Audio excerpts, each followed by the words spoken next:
Hello guys, welcome back to garden of GS. और आज Lucent की सीरीज में मॉडर्न हिस्ट्री हम पढ़ेंगे और जिसमें टॉपिक है कंपनी के अधीन गवर्नर जनरल। तो स्टार्ट करते हैं बंगाल के गवर्नर से। पहले हैं रॉबर्ट क्लाइव। और रॉबर्ट क्लाइव का कार्यकाल था 1757 से 1760 और दोबारा इनका कार्यकाल रहा है 1765 से लेकर के 1767 तक।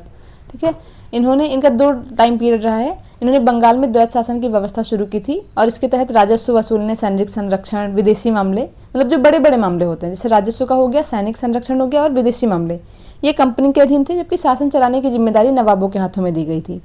मतलब इसी को बोलते थे उत्तरदायित्व विहीन अधिकार, ये था इनके पास, कंपनी के पास। और जो राजा थे, नवाब जो बोल रहे थे जिनको, उनके पास अथॉरिटी नहीं थी, रिस्पॉन्सिबिलिटी थी केवल, मतलब उत्तरदायित्व था उनके पास और कोई भी अधिकार नहीं थे।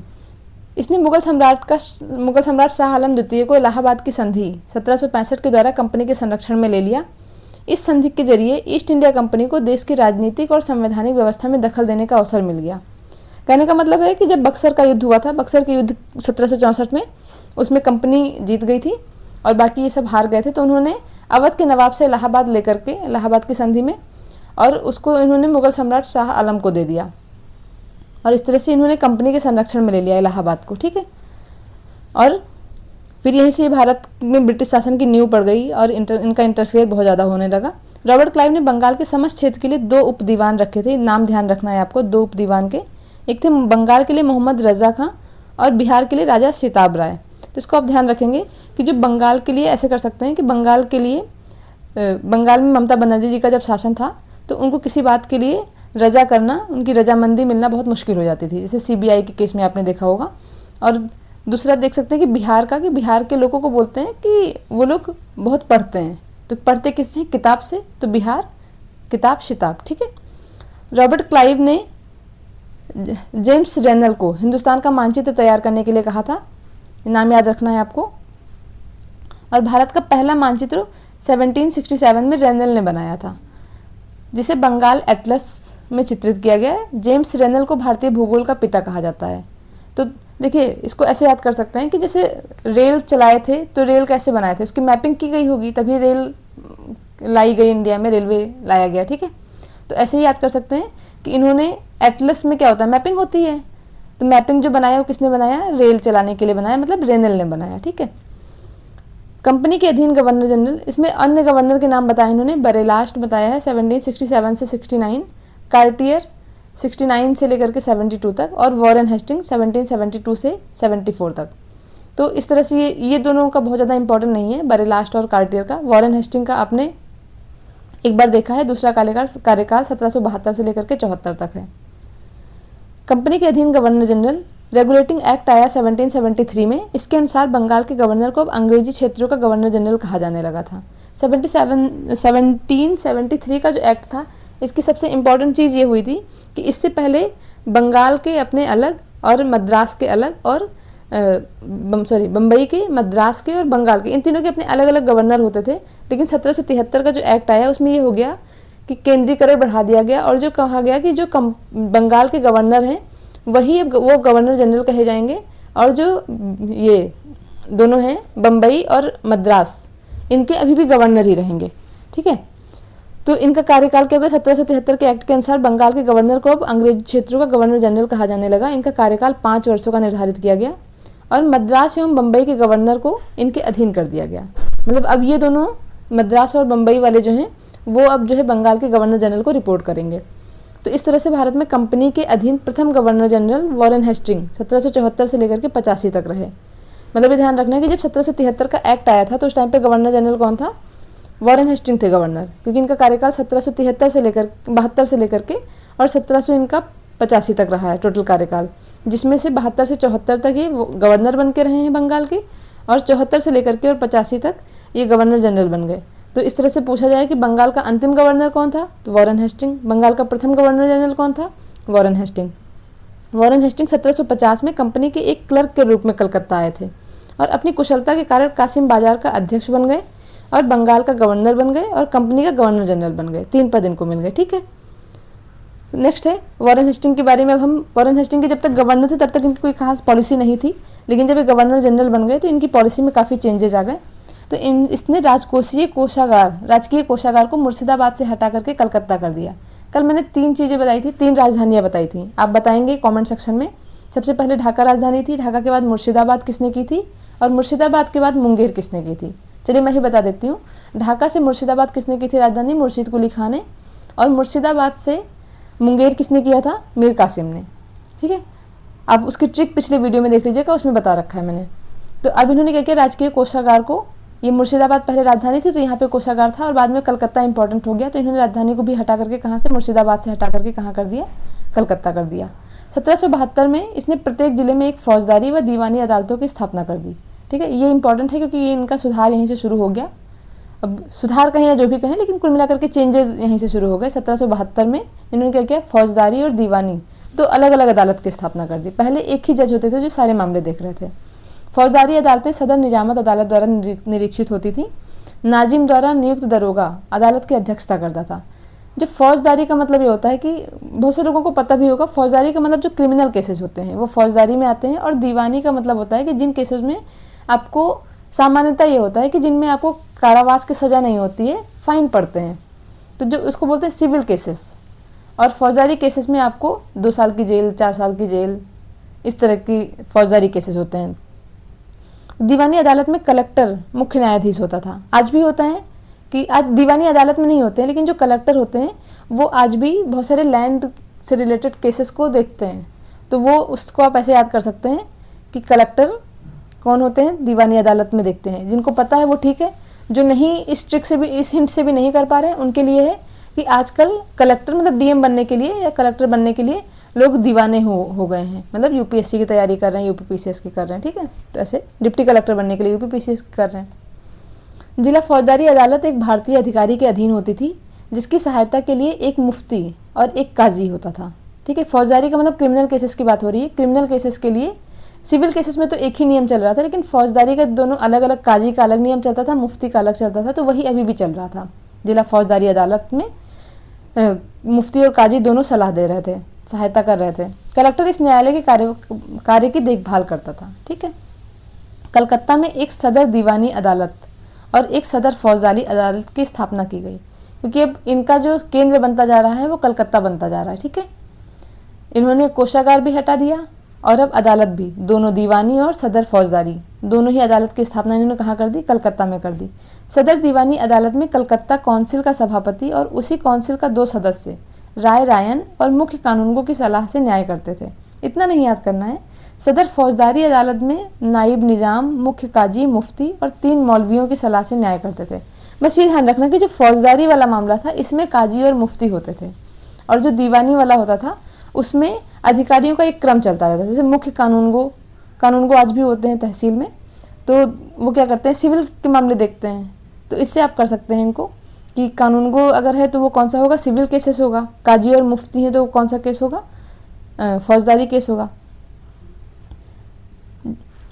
जिले की दीवानी और फौजदारी अदालतों के मुकदमे अंतिम निर्णय के लिए सदर अदालतों में भेजे जाते थे। ठीक है, दीवानी मुकदमों में जातीय कानून अर्थात हिंदुओं के संबंध में हिंदू कानून, मुसलमानों के लिए मुसलमान कानून लागू किए गए।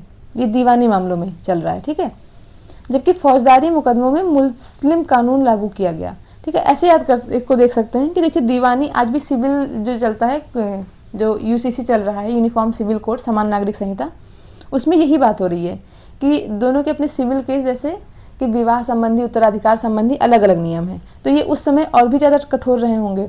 तो इसलिए जो जातीय कानून उनके चल रहे थे वो दीवानी मामलों में चल रहे थे। जैसे उत्तराधिकार वगैरह के मामले हो गए, उन सब में कौन चल रहा है, हिंदू के संबंध में हिंदू कानून, मुसलमानों के लिए मुस्लिम कानून। लेकिन ब्रिटिश से पहले यहाँ पर इंडिया में जो है वो मुस्लिम शासन रहा है काफ़ी समय तक, सल्तनत काल से लेकर के मुगल काल तक। तो उस समय फौजदारी कानून किसके अनुसार चल रहे होंगे, जब ऑब्वियस सा है कि जब मुस्लिम शासन रहा है तो मुस्लिम कानून के हिसाब से ही ये मुकदमे को हल होता रहा था। इसीलिए इस परंपरा को इन्होंने कायम रखा। ठीक है,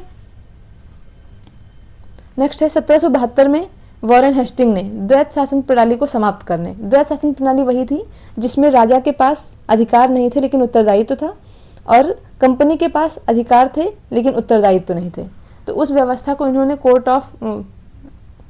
में कोर्ट ऑफ हेस्टिंग्स ने द्वैत प्रणाली को समाप्त करने तथा कंपनी को बंगाल, बिहार तथा उड़ीसा प्रांत की शासन व्यवस्था का उत्तरदायित्व संभालने का आदेश दे दिया। मतलब कंपनी में जो द्वैत शासन व्यवस्था थी इसको खत्म करके, और पहले केवल बंगाल था, अब बिहार और उड़ीसा इन दोनों का भी क्षेत्र इनको दे दिया। ठीक है।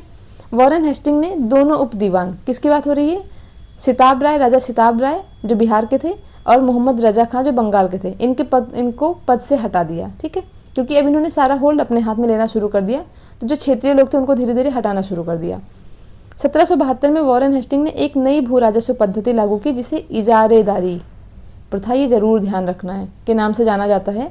इस पद्धति को अपनाने का मुख्य उद्देश्य अधिक भू राजस्व वसूल करना था। इसकी 2 विशेषताएं थी। इसमें 5 वर्षीय ठेके की व्यवस्था थी। इसके अंतर्गत उच्चतम बोली लगाने वाले को लगान वसूली का अधिकार दिया जाता था।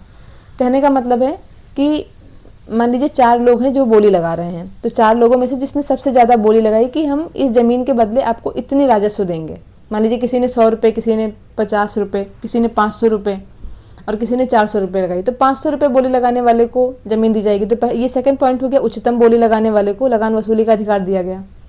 दूसरा है 5 वर्षीय ठेके की व्यवस्था थी कि ये जो भी जिसको भी दिया गया वो 5 साल के लिए फिक्स कर दिया गया। तो इसको ध्यान रखना है कि वॉरेन हेस्टिंग को हम याद रखेंगे कि ये हंसता रहता था या इसको हेजिटेशन होती रहती थी, तो ये हेजिटेशन होती रहती थी, लेकिन उसके बाद भी इसने जो है लगान वसूलने के लिए इजाज़त दे दी। ठीक है। हेस्टिंग ने नवाब की देखभाल के लिए मीर जाफर की विधवा मुन्नी बेगम को उसका संरक्षक नियुक्त कर दिया। ठीक है। 1775 में मुन्नी बेगम को हटाकर मोहम्मद रजा खां को नवाब का संरक्षक नियुक्त कर दिया। और ये नवाब कौन था उस समय, बताएंगे आप? ये कमेंट में आपको बताना पड़ेगा कि उस समय नवाब कौन था। ठीक है। फिर 1776 में मनुस्मृति का अंग्रेजी अनुवाद a code of Gentoo law के नाम से हुआ। ठीक। और विलियम विल्किंस ने 1785 में भगवद गीता का अंग्रेजी में अनुवाद कराया। 1789 में अभिज्ञान शकुंतलम नामक नाटक का अनुवाद हुआ। अब ये आपको जरूर ध्यान रखना है क्योंकि यहीं से क्वेश्चन आते हैं। आप पीवाईक्यू उठा के देखेंगे या जब पीवाईक्यू में सॉल्व कराएंगे घटना चक्र की सीरीज, तो आपको खुद ही दिखेगा ये सब टॉपिक कितने इंपॉर्टेंट चल रहे हैं। 1776 में पहली चीज़ मनुस्मृति का अनुवाद हुआ और अ कोड ऑफ जेंटुला। देखिए, जो मनु है मतलब मनुष्य, वो अपने आप को बहुत जेंटलमैन बनाकर रखना चाहता है। ठीक है, उसके लिए बहुत से कोड फॉलो करता है। ठीक, तो Manusmriti a code of Gentoo law, clear. और ये 1776 में। विल्किंस ने 1785 में भगवद गीता का अनुवाद कराया, विलियम विल्किंस। ठीक। और विल्किंस को याद रखेंगे, इसमें कंस है और भगवद गीता मतलब महाभारत का एक पार्ट है। गीता कृष्ण भगवान ने लिखी थी और कृष्ण भगवान से संबंधित कंस भी है और गीता भी। ठीक है, तो कृष्ण भगवान के उपदेश हैं गीता में, तो विल्किंस को आप याद रखेंगे भगवद गीता से। ठीक है। 1785 मतलब ये कांग्रेस की स्थापना से जस्ट 100 साल पहले की बात हो रही है। ठीक। 1789 में अभिज्ञान शकुंतलम नामक नाटक का अंग्रेजी में अनुवाद हुआ। फिर उसके बाद इन्होंने क्या किया, अभिज्ञान शकुंतलम का अनुवाद करा दिया। तो ये किसकी बात कर दी है, शकुंतला मतलब दुष्यंत शकुंतला वाली समझ लीजिए आप शकुंतला। मनुस्मृति मनुष्य की बात कर दी और इन्होंने गीता की बात कर दी, मतलब गीता, शकुंतला और मनुष्य, इन सब की बात कर दी। चाहे आप स्मृति याद कर सके चाहे मनु याद कर सकें, दोनों में से जैसे भी करके ये वॉरेन हेस्टिंग की कि ये सबसे ऐसे ही बात करता था। ठीक है। हेस्टिंग ने 1781 में फारसी एवं अरबी भाषा के अध्ययन हेतु कलकत्ता में मदरसा बनवाया। ठीक। देखिए 1776 में इसने मनुस्मृति का अनुवाद कराया, 85 में भगवद गीता। तो भगवद गीता से पहले ही इन्होंने क्या किया, कलकत्ता में मदरसा बनवा दिया। अच्छा, जब इन्होंने मदरसा बनवाया तो हिंदुओं का भी अपोज शुरू हुआ होगा, तो इन्होंने या फिर अपोज कह लीजिए या फिर ये समझ लीजिए कि इन्होंने फिर सोचा होगा कि अब हिंदू साहित्य को कैसे पढ़ें, तो इसके लिए इन्होंने क्या किया, अनुवाद करा लिया। ठीक है। इसके पश्चात 1784 में वॉरेन हेस्टिंग के एक सहयोगी मित्र सर विलियम जोन्स ने कलकत्ता में एशियाटिक सोसाइटी ऑफ बंगाल बनाया। ठीक है। इन्होंने 1781 में क्या किया, मदरसा बनवाया, कहाँ पे, कलकत्ता में। फिर इन्होंने सोचा कि लेकिन एशिया की सोसाइटी में तो हम सारे लोगों को इसमें मदरसे से समझ ही नहीं पा रहे हैं। फिर इन्होंने कलकत्ता में एशियाटिक सोसाइटी ऑफ बंगाल की स्थापना कर दी। ठीक है।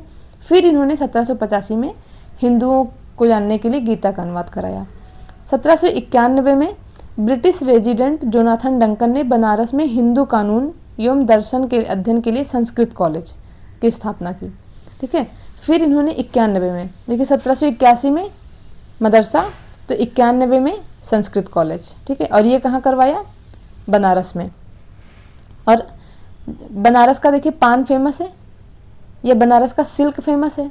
तो सिल्क के जो कीड़े होते हैं वो डंक मारते रहते हैं, ठीक है। और बनारस जो है काशी नगरी है, तो नाथ है वहाँ पर, ठीक। और ये विलियम जोन्स ने एशियाटिक सोसाइटी को कैसे याद रखेंगे कि विलियम जोन्स ने मतलब जोश जोश में आकर के क्या किया? एशियाटिक सोसाइटी बोला कि हम पूरे एशिया की सोसाइटी कहाँ बनाएंगे? कलकत्ता में बनाएंगे। जैसे होता है ना, जब बहुत जोश में आ जाते हैं लोग तो कॉल पे ही बहुत बड़े बड़े वादे कर लेते हैं। तो बहुत बड़ा वादा इन्होंने क्या किया कि एशिया की सोसाइटी बनाएंगे, ठीक है। ये सब ट्रिक के लिए था, बस ऐसी स्टोरी सुनाना।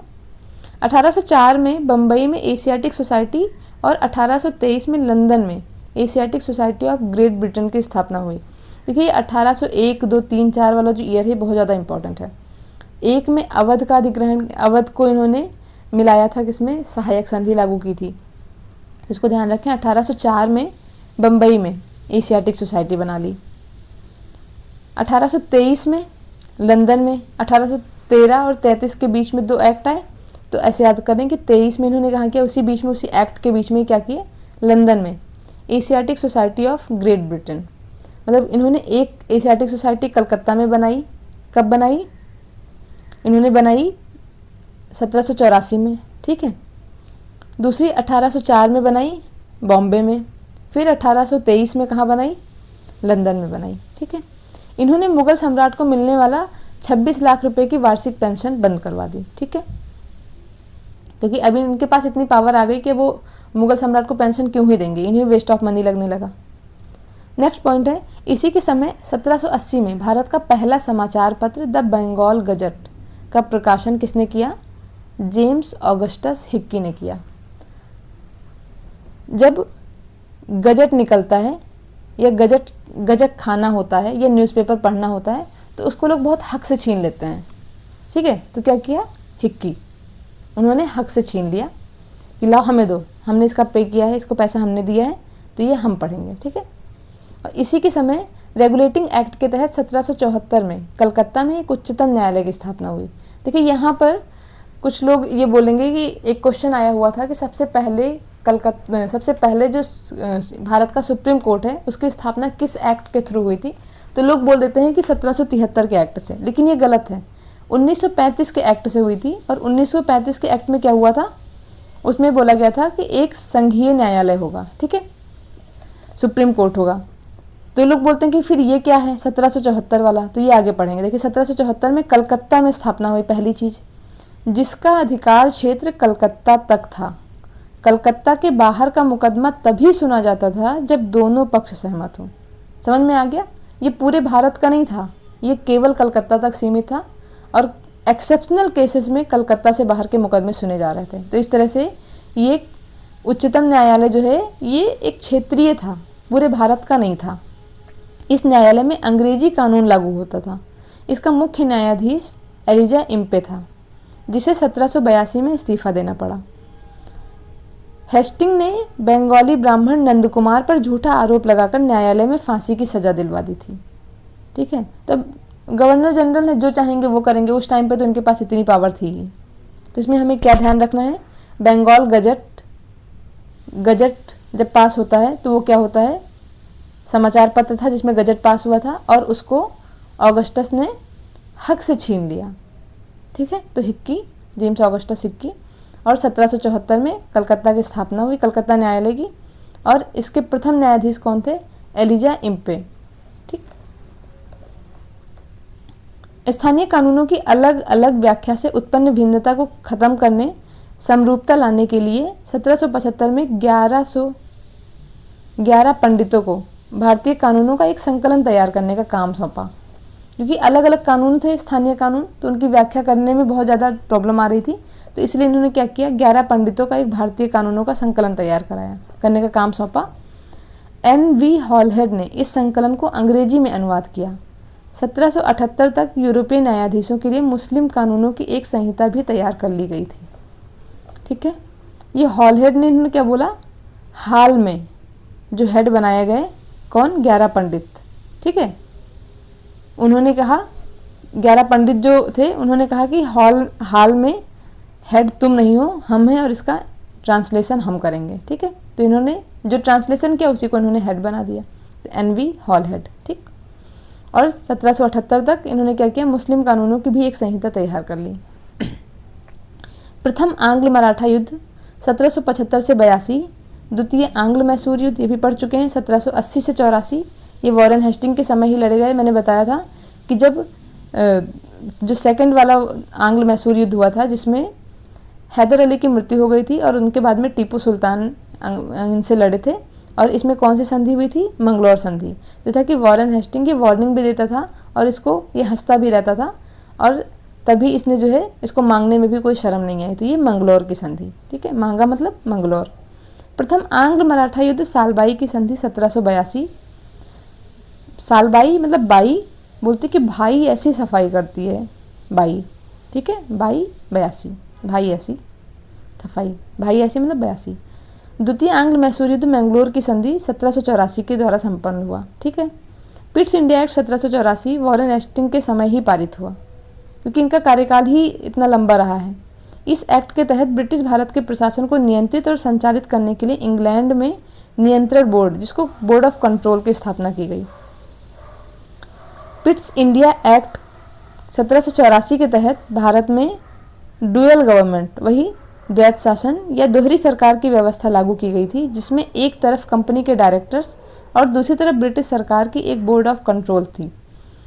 दोहरे नियंत्रण की व्यवस्था को हाफ लोफ सिस्टम कहा जाता है। ये बहुत इंपॉर्टेंट है, ये क्वेश्चन आ चुका है, हाफ लोफ सिस्टम, और ये बहुत लोगों ने गलत कर दिया था, क्योंकि यहाँ से किसी ने नहीं पढ़ा था कि ये हाफ लोफ सिस्टम कहा जाता है, या जैसे बोलते हैं रीड बिटवीन लाइंस, कि हम पढ़ते चले गए लेकिन बहुत कुछ याद नहीं रहा, इस वजह से क्वेश्चन गलत हो गए। और ये देखिए, इस बुक को आपने कितनी भी बार पढ़ा होगा लेकिन हो सकता है ध्यान न रह गया हो ये चीज़। तो इन्होंने अब तक 2 तरह के द्वैत शासन लागू कर दिए। एक द्वैत शासन इनका क्या था, एक द्वैत शासन था जिसमें अधिकार और उत्तरदायित्व की बात की गई थी, जिसमें कंपनी और नवाब के बीच में था। दूसरा द्वैत शासन जो है, इसमें कंपनी के डायरेक्टर और दूसरी तरफ ब्रिटिश सरकार। तो सरकार है तो कंट्रोल करेगी, और कंपनी है तो कंपनी के डायरेक्टर होते हैं। सरकार के डायरेक्टर थोड़ी ना होते हैं, कंपनी के डायरेक्टर होते हैं, और गवर्नमेंट क्या करती है, कंट्रोल करती है। तो ये भी मैच करने को आ जाता है कि बोर्ड ऑफ कंट्रोल किसका था, कंपनी के और डायरेक्टर किसका था, तो डायरेक्टर कंपनी का है और बोर्ड ऑफ कंट्रोल जो है वो ब्रिटिश सरकार का है। ठीक है,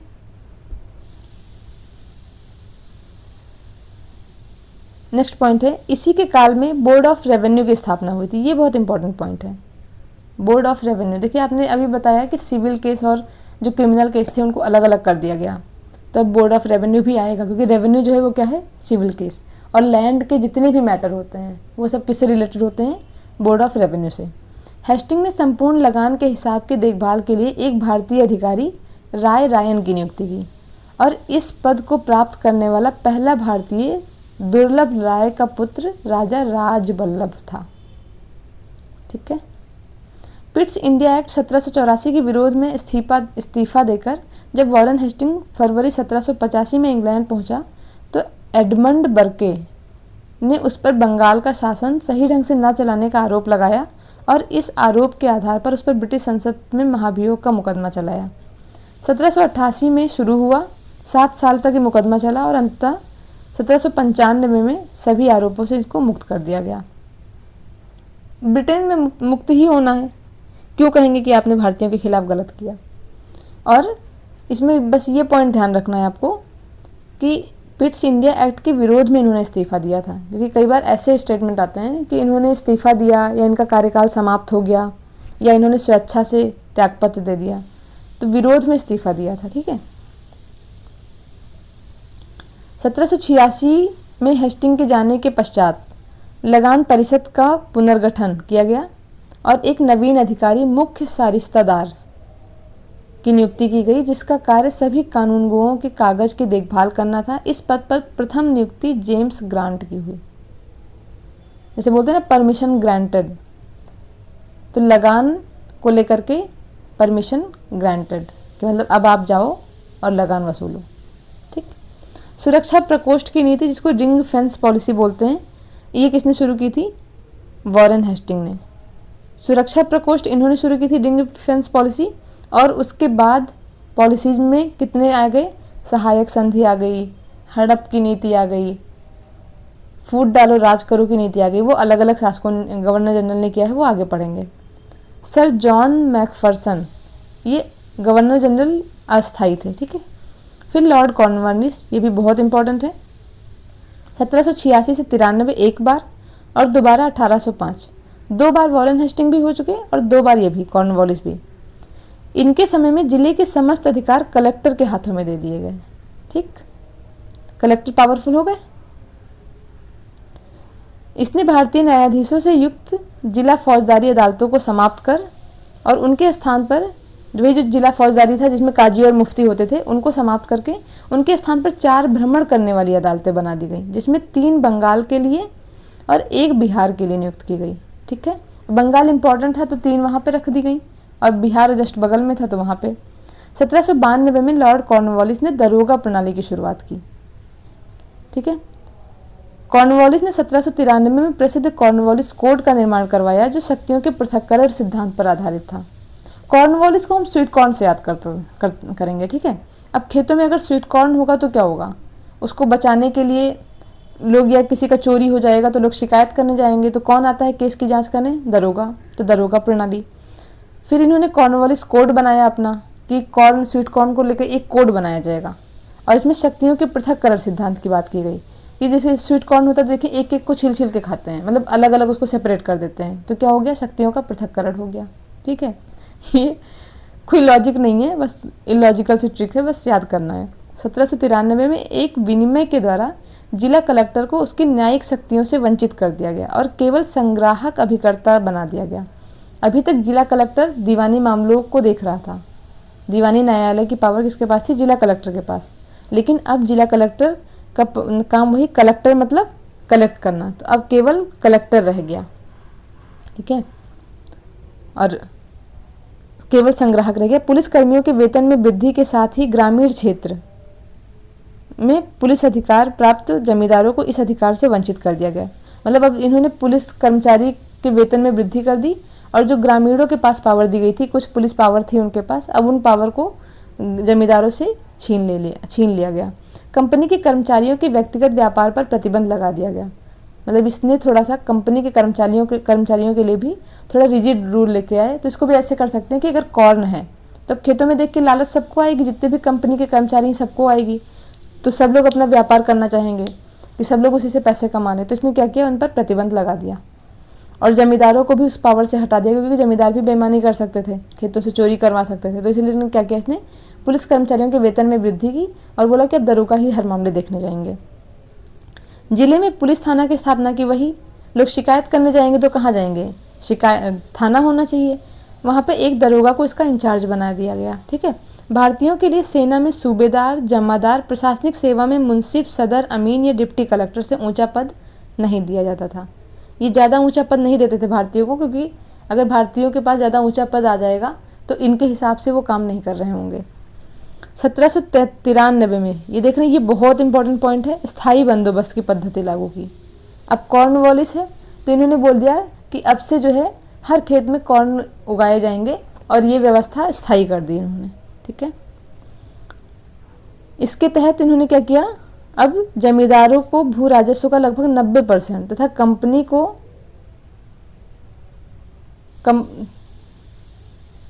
जमींदारों को भू राजस्व का 90%, कंपनी को तथा लगभग 10%, ये थोड़ा क्लियर नहीं लिखा है, यहाँ ऐसे हो जाएगा, जमींदारों को 90% भू राजस्व का तथा कंपनी को 10% अपने पास रखना था। स्थायी बंदोबस्त की योजना जॉन शोर ने बनाई थी। इसे बंगाल, बिहार, उड़ीसा, बनारस एवं मद्रास के उत्तरी जिलों में लागू की गई थी। कहाँ कहाँ पे, ये बहुत ध्यान रखना है। स्थायी बंदोबस्त, अब व्यवस्था कर दी गई स्थायी, तो लोगों को पता कैसे चलेगा, तो गांव में शोर सा हो गया कि अब तो ये स्थायी हो गया। ये मतलब कॉर्न की जो व्यवस्था है वो क्या हो गई, स्थायी हो गई। तो स्थायी बंदोबस्त, शोर मच गया गांव में। इसने बंगाल, बिहार, उड़ीसा, ये तो अगल बगल ही है सारे, और बनारस और मद्रास के उत्तरी जिलों, ये भी थोड़ा सा अलग से है, मद्रास के उत्तरी जिलों में लागू की गई। ये क्षेत्र पूछ लेता है, जिसमें मद्रास का उत्तरी जिला लोग थोड़ा सा हटा देते हैं ऑप्शन से, क्योंकि ये लगता है कि उत्तर भारत में था तो मद्रास कहाँ से आ गया। इसमें जमींदार भू राजस्व की दर तय करने के लिए स्वतंत्र थे। इसमें नियमित तिथि पर राजस्व का भुगतान नहीं करने पर जमींदार को उसकी जमींदारी से हटा दिया जाता था।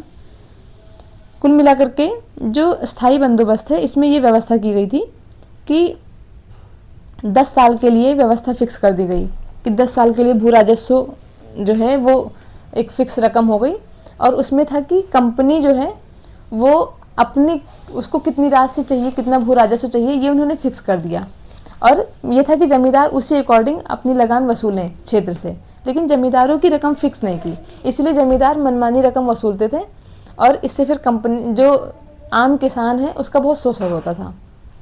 भू राजस्व वसूलने के लिए 2 अन्य व्यवस्थाएं क्या थी, रैयतवाड़ी और महालवाड़ी। ठीक है, रैयतवाड़ी व्यवस्था, किसानों के साथ व्यक्तिगत रूप से किए गए लगान समझौते को रैयतवाड़ी कहा गया है। रैयतवाड़ी में एक शब्द आता है कि इसमें जमींदारों का अस्तित्व नहीं था। ठीक है, इसमें बिचौलिए कोई भी नहीं थे। बिचौलिए मीन्स जमींदार, इसमें डायरेक्ट किसान होते थे और किसान व्यक्तिगत रूप से लगान समझौते करते थे। रैयत मतलब होता है किसान, तो रैयतवाड़ी मतलब डायरेक्ट किसानों से जो लगान वसूला जाए। ब्रिटिश भारत की 51% भूमि इसमें आई थी। सबसे ज़्यादा जो क्षेत्र आया था वो इसी के अंतर्गत आया था। और स्थायी बंदोबस्त में कितना आया था, उसमें बहुत कम सा आया था, उसमें आया था 19% और 30% आगे महालवाड़ी में पढ़ेंगे। 1792 में रैयतवाड़ी व्यवस्था 12 महल जिले में पहली बार, अभी ध्यान रखना ये क्षेत्र, उसमें बंगाल, बिहार और क्या था, बनारस, उड़ीसा और उत्तरी मद्रास, और इसमें क्या है 12 महल जिले में पहली बार कर्नल रीड द्वारा, जैसे बोलते हैं ना कि 12 बार पढ़ लिया तो रीड कर लिया, 12 बार तो रीड और 12। 1820 में यह व्यवस्था मद्रास में लागू कर दी गई। जो स्थायी बंदोबस्त है मद्रास के उत्तरी भाग में था, उत्तरी जिलों में, और ये मद्रास में, कंफ्यूज नहीं होना है, 1820 की बात हो रही है। और 1792 में ये पहली बार लागू हुई थी, और 1793 में कॉर्नवालिस ने शुरू की थी स्थायी बंदोबस्त। ध्यान रखना है, पहले कौन सी आई है, रैयतवाड़ी 92 में, फिर आई है स्थायी बंदोबस्त 93 में, और 1820 में क्या हुआ है, ये व्यवस्था मद्रास में लागू हुई है। और इसे सुचारू रूप से चलाने के लिए मुनरो को मद्रास का गवर्नर नियुक्त किया गया, इसीलिए इसमें नाम आता है हेक्टर मुनरो और कर्नल रीड। तो वो मुनरो का नाम इसी वजह से आता है क्योंकि मुनरो को जो है बंगाल का गवर्नर, मद्रास का गवर्नर नियुक्त किया गया ताकि वो मद्रास में व्यवस्था ठीक से चला सके। 1825 में ये व्यवस्था बम्बई में लागू की गई। देखिए ये मद्रास के बाद बम्बई में आई है। ठीक है, 1858 तक यह व्यवस्था संपूर्ण दक्कन और अन्य क्षेत्रों में लागू कर दी गई। अब हम कंफ्यूज हो सकते हैं कि 1857 के बाद तो ऐसा कुछ हुआ ही नहीं होगा, लेकिन 1857 के बाद बोला इन्होंने, 1858 तक बोला है, तो इसका मतलब तक में ये शब्द जरूर ध्यान रखना है कि 1858 के बाद नहीं, लेकिन तक तो है ही है, और 1857 ही हमें लगेगा। तो इस व्यवस्था की कुछ विशेषताएं निम्न थी। इसमें क्या क्या व्यवस्था है, एक तो सरकार और किसान के बीच कोई बिचौलिया वर्ग नहीं था, ये तो बता ही दिया मैंने। भूमि का स्वामित्व तो किसानों को दिया गया, जिससे वे भूमि का विक्रय कर सकते थे और गिरवी रख सकते थे। ठीक है, लगान की अदायगी न होने पर भूमि जब्त की जा सकती थी। ये तो हर व्यवस्था में हो रहा था कि भूमि जब्त हो जा रही थी। लगान अदायगी की प्रत्येक 30 वर्ष बाद पुनर्समीक्षा करनी थी। ये 30 वर्ष ध्यान रखना है। कौन कौन से सन इंपॉर्टेंट है, 1872 में कहाँ 12 महल जिले, फिर 1772, फिर 1820 मद्रास, और 1825 कौन, बम्बई, जिसमें ये है हेक्टर मुनरो, और 72 वाला कौन है, कर्नल रीड, ये मुनरो है। ठीक है, 1820 वाले मुनरो। राजस्व के रूप में किसानों को उपज का 1/2 भाग, मतलब समझ रहे बहुत ज़्यादा, 50% हो गया, जितना फसल उपजा रहे हैं उसका 50% कंपनी को दे देना। इतना अप्रासंगिक सा हो जाता है, कहाँ से ला करके देंगे किसान, क्योंकि बाकी भी तो खर्चे होते हैं, केवल फसल उपज हो गई इतना ही थोड़ा ना होता है, उसका जुताई, बुआई, कटाई, खाद, बीज, सब चीज़ों का खर्चा होता है। तो इस व्यवस्था के कारण जो रैयतवाड़ी व्यवस्था थी, इससे किसान बहुत ज़्यादा कर्ज में डूब गए थे। तो उस वजह से एक बोलते कि महाजनी व्यवस्था का उदय हो गया था कि किसान महाजनों से पैसे लेके फसल बोते थे और बाद में वो कर्जा चुकाते थे, अपनी जो भी फसल से पैसा पाए उससे कर्ज चुकाते थे, और कर्ज क्या मेनली वो ब्याज ही चुका पाते थे क्योंकि ब्याज की रकम भी बहुत ज़्यादा होती थी, और फिर अगली फसल के लिए उन्हें फिर से लोन लेना पड़ता था। तो इसी तरह से वो एक ऋण के जाल में फंसते चले गए किसान। तो इसमें किसानों की बहुत ज़्यादा दुर्दशा हो गई थी इस व्यवस्था में। महालवाड़ी व्यवस्था, महल शब्द से तात्पर्य जागीर अथवा गांव। इस पद्धति में सरकार ने राजस्व के लिए कृषकों से सीधा संपर्क नहीं किया। ठीक है, दो अलग अलग तरह की कर ली, एक में जमींदार हो गए, एक में कृषक डायरेक्ट हो गए, और इसमें जागीर अथवा गांव की बात हो रही है। बल्कि गांव या जागीरों के मुखिया या लंबरदार को राजस्व वसूली का आधार बनाया गया। 1822 मतलब मद्रास में लागू हो चुकी थी रैयतवाड़ी, लेकिन अभी बम्बई में लागू नहीं हुई थी, उसके बीच में शुरू हुई है, मतलब सबसे लास्ट में यही आई है। 1822 में यह व्यवस्था प्रारंभ की गई। यह व्यवस्था गंगा की घाटी क्षेत्र, बहुत इंपॉर्टेंट है, ये मैच करने को आ जाता है, सन मैच करने को आ जाता है, और किसने शुरू किया ये मैच करने को आ जाता है। यह व्यवस्था गंगा की घाटी, आधुनिक पश्चिमी उत्तर प्रदेश, मध्य भाग भारत के कुछ भाग तथा तत्कालीन संपूर्ण पंजाब में, मतलब अगर भारत का मैप बनाएं तो गंगा की घाटी यही पूर्वी उत्तर प्रदेश से लेकर के और पूरा आज का पश्चिमी उत्तर प्रदेश, गंगा की घाटी में पूर्वी उत्तर प्रदेश भी आ गया, और मध्य भारत के कुछ क्षेत्र जो मध्य प्रदेश वाला क्षेत्र है, तत्कालीन संपूर्ण पंजाब में भी ये लागू थी। इस व्यवस्था में पहली बार लगान तय करने के लिए मानचित्रों तथा पंजियों का प्रयोग किया गया। इस व्यवस्था का जन्मदाता हॉल्ट मैकेंजी था। और जैसे क्या बोलते हैं, महाल मतलब किसी का जो महल है, तो किसी का महल है अगर, तो वो महल कैसा होगा, मतलब किसी का ऐसे कर सकते हैं कि जो लोगों किसी जो बहुत अमीर लोग होते हैं उनका मायका कैसा होता है, महल जैसा, उनके मायके में घर जो बनता है वो कैसा, महल जैसा। तो मैकेंजी और महालवाड़ी व्यवस्था। 1833 में मार्टिन बर्ड और जेम्स टॉमसन के बंदोबस्त में यह अपने सबसे अच्छे रूप में सामने आई। तो इनसे रिलेटेड नाम एक तो मैकेंजी हो गया, याद रहेगा, महल, मायका महल जैसा है, और मार्टिन बर्ड, वहाँ पर बर्ड भी बैठी रहती हैं, ठीक है, और मार्टिन लगी रहती है ताकि मच्छर ना आए, और James Thomson, Tom and Jerry भी वहाँ पर बच्चे देखते रहते हैं, टॉमसन, ठीक है, या वहाँ के सन जो हैं वो टॉम एंड जेरी जैसे होते हैं। प्रारंभ में इस व्यवस्था में लगान उत्पादन का 2/3 भाग था, ठीक था। बाद में इसे घटाकर उत्पादन का 50% कर दिया गया, मतलब सॉरी ये ठीक नहीं था, पहले 2/3 लगान देना पड़ता था, मतलब 66% लगान दे दिया, बचेगा क्या, और बाद में फिर उसको घटा करके एहसान जता करके इन्होंने 50% कर दिया। 50% लगान मतलब बहुत बहुत बड़ी रकम होती है 50% लगान, लेकिन जब उपनिवेश ही बना हुआ है क्षेत्र तो उनको किसी की सिंपैथी और किसी की समस्याओं से मतलब ही क्या था। तो इस तरह से अब देखिए, जमींदारी जिसको स्थायी बंदोबस्त बोल रहे हैं, जमींदार इसमें बिचौलिया वर्ग होता था इसलिए जमींदारी। रैयतवाड़ी, महालवाड़ी, रैयतवाड़ी भी पढ़ा 51%, महालवाड़ी 30%, क्षेत्र की बात हो रही है, और जमींदारी सबसे कम में थी, ये थी 19% में। इसके में पक्ष कौन होता था, जमींदार। इसमें रैयत मतलब किसान खुद ही होते थे, और महाल मतलब होता था गांव की बात हो रही है, तो इसमें मुखिया या लंबरदार होते थे। योजनाकार इसके कौन थे, लॉर्ड कॉर्नवालिस थे और जॉन शोर। जॉन शोर पढ़ा था आपने कि शोर मच गया गांव में। रैयतवाड़ी के कौन थे, रीड थे, टॉमस होल्ट मैकेंजी तो उसके हैं, टॉमस मुनरो थे, ठीक है, और महालवाड़ी की होल्ट मैकेंजी। और अभी 2 नाम आपने पढ़ा है, कौन से नाम पढ़े हैं बताएंगे, 2 नाम अभी पढ़ा है,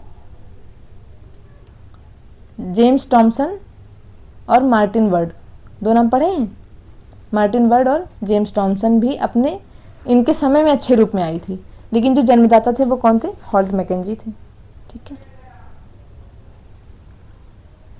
कॉर्नवालिस को भारत में सिविल सेवा का जनक कहा जाता है। सिविल सेवा को ऐसे कर सकते, देखिए कॉर्न जो है वो खाना अच्छी चीज़ होती है, और इन्होंने क्या किया, कलेक्टर के पद को कलेक्टर के अधिकार कम कर दिए, दरोगा की नियुक्ति कर दी, और बाकी जो है इन्होंने बोला कि इतने क्षेत्रों के लिए स्थायी बंदोबस्त की व्यवस्था शुरू कर दी। तो इसीलिए इनको फिर बोला गया कि ऐसे याद कर सकते हैं आप कि इस वजह से एक तरह से समाज की सेवा का इन्होंने एक तरह से सोचा, क्या कि अब हेल्दी चीज़ें लोग खाएं, जैसे कॉर्न जैसी चीज़ें खाएं। तो इन्होंने क्या किया, सिविल सेवा का जनक, ठीक है। जॉन शोर, इसने अहस्तक्षेप की नीति अपनाई। देखिए नाम है शोर, नाम में लगा है शोर, मतलब जॉन शोर, शोर मचाने वाला, लेकिन शोर मचाने वाला हमेशा हस्तक्षेप करता है, बट ये उल्टा था, अहस्तक्षेप की नीति। थोड़ा सा फनी सा है। इसी के कार्यकाल के दौरान 1795 में बंगाल नियम के तहत नवजात कन्याओं की हत्या किए जाने को अपराध घोषित कर दिया गया, ठीक है। ये बहुत अच्छा पहल रहा।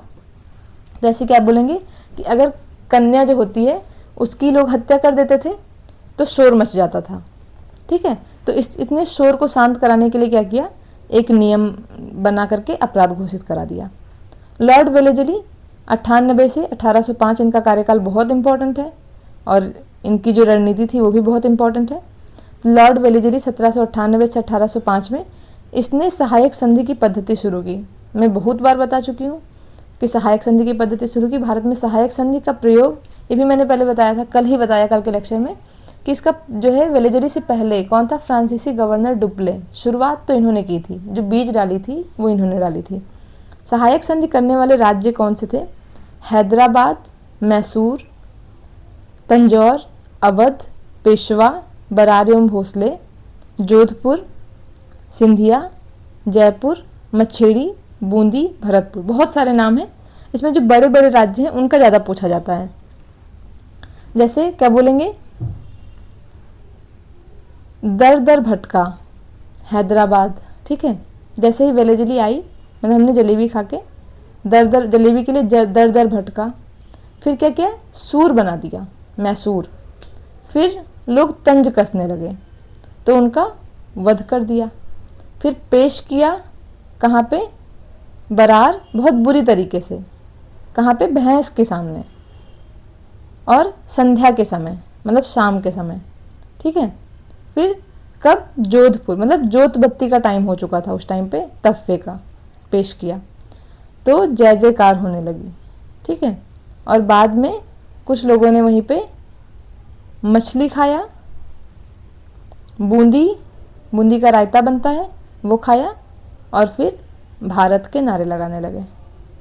कुछ याद रह जाएगा, 2-3 बार फिर से इसको बैक करके आप देख लीजिएगा, याद हो जाएगा। इंदौर के होलकर ने सहायक संधि स्वीकार नहीं की थी। ये ध्यान रखना है कि इनको ऐसे करेंगे कि इनको हल्के में ले लिया था इन्होंने, वेलेजली ने, तो इसी ने क्या किया, इसने सहायक संधि स्वीकार ही नहीं की, ठीक। टीपू सुल्तान चौथे आंग्ल मैसूर युद्ध में 1799 में मारा गया। हाँ, इनकी मृत्यु हो गई थी। और उस टाइम कौन था, मैंने बताया था, ये पिछले वाले में मैंने बताया, पिछले वीडियो में, कि टिपू सुल्तान की जब मृत्यु हो गई तो अब अकेले ही रह गए, कोई संधि नहीं हुई। तो जब कोई संधि नहीं हुई, अकेले रह गए, तो इन्होंने अकेले ही बैठ के जलेबी खाई। या बेल्ले लोग जो होते हैं वो अकेले ही रहते हैं, ठीक है। नेक्स्ट है, इनके शासनकाल के दौरान 1804 में वही सेम शिशु वध को बाकी हत्या की तरह ही मानते हुए दंड का प्रावधान कर दिया। जैसे उसमें उन्होंने क्या किया था, जॉन शोर ने, उन्होंने अपराध माना था और इन्होंने फिर क्या किया, दंड का प्रावधान भी कर दिया, ठीक है।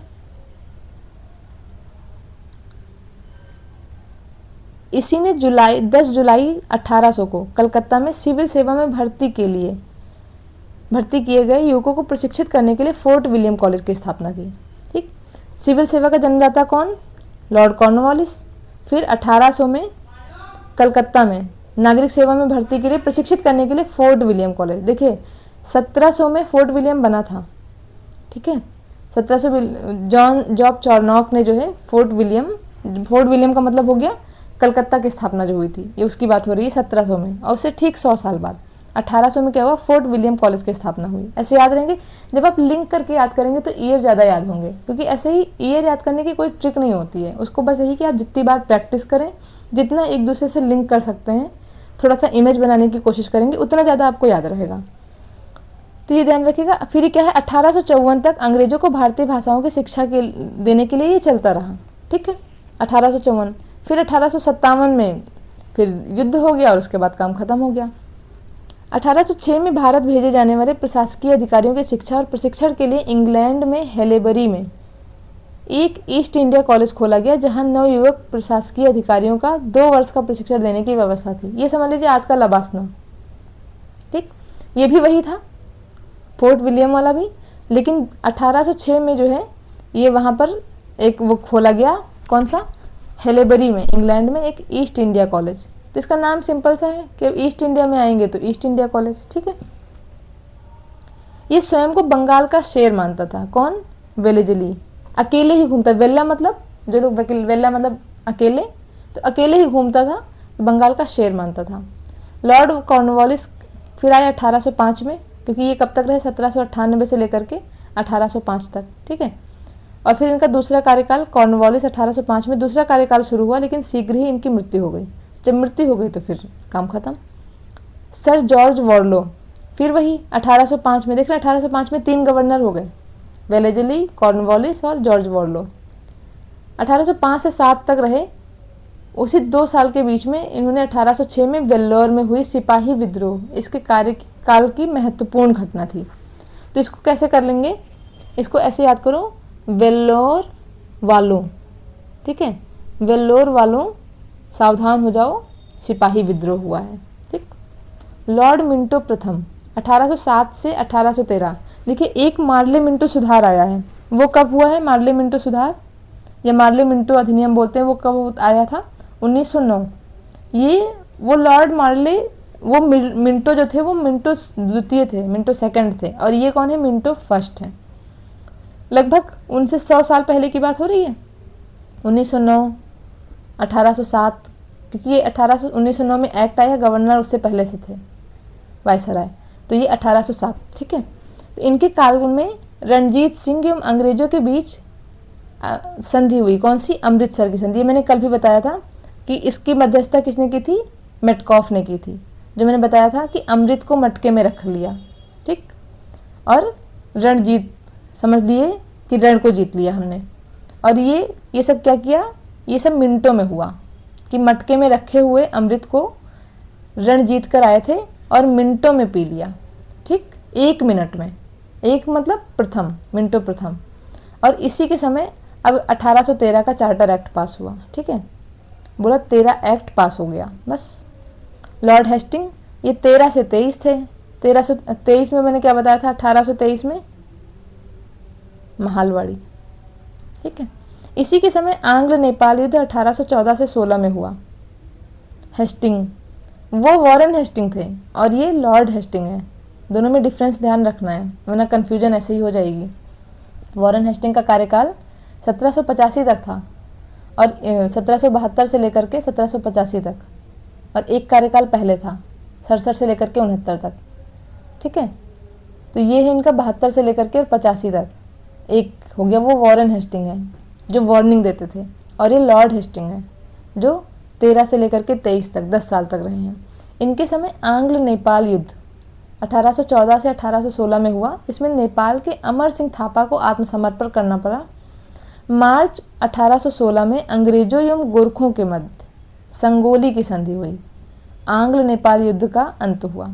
ये संगोली की संधि जो है ये आज भी बहुत एक जो है माइलस्टोन का काम करती है, क्योंकि अभी जो नेपाल से चल रहा है, इंडिया नेपाल के बीच में काला पानी डिस्प्यूट चल रहा है, उस काला पानी डिस्प्यूट में इसी संधि को आधार बना करके और भारत अपना पक्ष रख रहा है। इसको संगौली की संधि कहेंगे, सुगौली की संधि भी बोलते हैं, ये वही है 1816 में। ठीक है, तो अंग्रेजों और गोरखों के बीच हुई संगोली की संधि, मतलब अंग्रेज और गोरखा साथ साथ चलेंगे, क्योंकि अंग्रेज लोग बहुत गोरे भी होते थे, तो वो दोनों अंग्रेज भी थे और गोरे भी थे, तो साथ साथ संगोली। ठीक है, और हेस्टिंग से याद करना है हमको कि स्टिंग ऑपरेशन चलते हैं या हंसते रहते हैं। जब अंग्रेज साथ साथ चलते हैं संगोली में तो वो हंसते रहते हैं, और फिर वो कहाँ घूमने जाते हैं, नेपाल। ठीक, इसी के समय पिंडारियों का दमन हुआ, और फिर लोग बोलते हैं कि पिंड ही नहीं छुड़ा रहे हैं। ठीक है, या पिंडदान करते हैं तो उनका दमन किया। पिंडारियों के प्रमुख नेताओं में वासिल मोहम्मद, चीतू एवं करीम खां थे। इनका नाम नहीं याद करना इतना, आप चाहें तो कर लें, अदरवाइज बहुत ज़्यादा इस पर फोर्स डालने की ज़रूरत नहीं है। इसने मराठों की शक्ति को अंतिम रूप से नष्ट कर दिया। जब अंग्रेज भी चल रहे हैं, गोरे भी हैं, तो वो स्टिंग ऑपरेशन, जब कोई स्टिंग ऑपरेशन करेगा, हेस्टिंग से याद रखना है कि जब कोई स्टिंग ऑपरेशन करेगा तो क्या करेगा, वो मराठों की शक्ति को भी नष्ट ही कर देगा। और क्या करेगा, नेपाल घूमने जाएगा और वहाँ पे जो शासक होगा वो भी आत्मसमर्पण कर देगा। इसने प्रेस पर लगे प्रतिबंध को हटा दिया। स्टिंग ऑपरेशन में क्या किया, प्रेस पर जो भी प्रतिबंध था वो हटा दिया और प्रेस के मार्गदर्शन के लिए नियम बनाए। बोले कि प्रतिबंध हटाओ और कुछ गाइडिंग रूल बनाते हैं। इसी के समय 1822 का टेनेंसी एक्ट या काश्तकारी अधिनियम, और इन्होंने क्या किया, दो मिल करके टेनेंसी एक्ट या दो लोग मिल करके किसानों से बात की और उनके लिए एक्ट बनाया। ठीक है, काश्तकार मतलब किसान। लॉर्ड एमहर्स्ट ये 1823 से लेकर के 1828 तक रहे और इनके समय में प्रथम आंग्ल बर्मा युद्ध हुआ। एमहर्स्ट को याद रखेंगे जब कोई हर्ट हो जाता है बहुत ज़्यादा, कि आई एम हर्ट। ठीक है, तो आई एम हर्ट का आंग्ल बर्मा मतलब बर्मा से युद्ध किया इन्होंने। बर्मा को आज के टाइम पे याद रखेंगे तो ज़्यादा अच्छे से याद रहेगा, म्यांमार बोलते हैं। तो जब कोई किसी को मार देता है तो बहुत हर्ट होता है, तो आई एम हर्ट कब, मार पड़ी इसलिए, घर में मार पड़ती है तो लोगों को बहुत हर्ट होता है। और ये बर्मा युद्ध कब हुआ, 1824 से 26 तक। 1822 में क्या हुआ था, 2-2 मतलब दो किसानों से मिले, तो काश्तकारी अधिनियम।